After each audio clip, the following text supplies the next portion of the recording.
টকা পইচা অভাৱ হৈ গৈছে তাইও মানে বহুত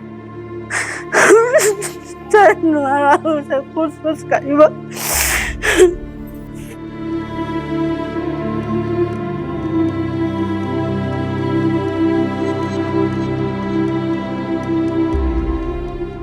কম বয়সীয়া ছোৱালী তাই মাত্ৰ 11 বছৰ হৈছে কালি পঢ়ি আনটি হ'বলগীয়া ছোৱালী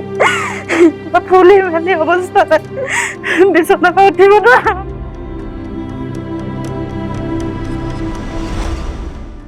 টকা পইচা অভাৱ হৈ গৈছে তাইও মানে বহুত তাই নোৱাৰা হৈছে খোজ কাঢ়িব 11 বছৰ তাই 14 শ্ৰেণীত পঢ়ি আছে বিধায়কক আপুনি অৱগত কৰিছিল নেকি গৈছিলো কাগজ দিছিলো লগ নাপালো দুদিন গলো 7টা বজাত গলো লগ নাপালো তেওঁ গুৱাহাটী লৈ গ'ল বেলেগ এজনৰ হাততে কাগজ পত্ৰ দি থৈ আহিছে তেওঁ দিম বুলি কৈছে কিন্তু কেতিয়া দিব পাৰে কাইলৈ পৰহিলৈ পিছত আমাক নিবলৈ কৈছে তাতে চেন্নাইলৈ নিবলৈ কৈছে শুনি যোৱাটোতো দূৰৰে কথা ইমান দূৰলৈ যোৱাটো আমাৰ সম্ভৱ নহয় কিন্তু আপোনালোকৰ যোগেদি যদি আমাক অকণমান সহায় কৰিব পাৰে মুখ্যমন্ত্ৰী ডাঙৰীয়ালৈ অনুৰোধ জনাইছো তেওঁ যদি আমাক অকণমান চাই ছোৱালীজনী সৰু হৈ আছে তাই বহুত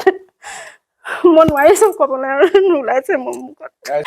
ৰাইজলৈ অনুৰোধ জনাইছো ৰাইজেও যাতে সকলোৱে যাতে আমাক অকণমান সহায় কৰে ছোৱালীজনীৰ ক্ষেত্ৰত আমাৰ বিদ্যালয়ৰ 4th শ্ৰেণীৰ ছাত্ৰী শ্ৰীমতী অনিশা শইকীয়াৰ দুৰাৰোগ্য ৰোগত আক্ৰান্ত হৈ ডিব্ৰুগড় অসম চিকিৎসা মেডিকেল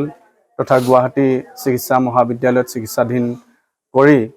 বৰ্তমান ডিব্ৰুগড়ত পুনৰ চিকিৎসাধীন হৈ আছে আৰু তেখেতৰ চিকিৎসাৰ কাৰণে ঘৰখনে অহোপুৰুষাৰ্থ চেষ্টা কৰিছে মাটি বাৰীকে আদি কৰি সকলোখিনি বিক্ৰী বন্ধ কৰিও চিকিৎসাৰ আৰোগ্য লাভ কৰিব পৰা নাই আৰু স্থানীয় গাঁৱৰ ৰাইজ আমি শিক্ষকসকলেও কিঞ্চিত পৰিমাণৰ অৰিহণা আগবঢ়াই আমি চেষ্টা কৰিছোঁ কিন্তু এতিয়াও আমি সফল দেখা নাই আমি আশা কৰিম যে ছোৱালীজনীৰ সুস্বাস্থ্য প্ৰদান কৰাৰ ক্ষেত্ৰত যি উন্নত চিকিৎসাৰ কাৰণে ডাক্তৰে দিহা পৰামৰ্শ আগবঢ়াইছে এইখিনি কৰিবৰ কাৰণে আমাৰ শুভাকাংক্ষী মানৱ দৰদী যিসকল আমাৰ ব্যক্তি আছে আৰু অসম চৰকাৰৰ বিধায়ককে প্ৰমুখ্য কৰি মন্ত্ৰী মহোদয় তথা মুখ্যমন্ত্ৰীকে প্ৰমুখ্য কৰি সকলোলৈ আমি অনুৰোধ কৰিছোঁ যাতে সকলোৰে ছোৱালীজনীৰ এই ফুলকুমলীয়া অৱস্থাৰ যি দুৰাৰোগ্যত ভুগিছে এই আৰোগ্যৰ লাভ কৰাৰ ক্ষেত্ৰত সবল সহযোগিতা আগবঢ়াব বুলি আশা কৰিছোঁ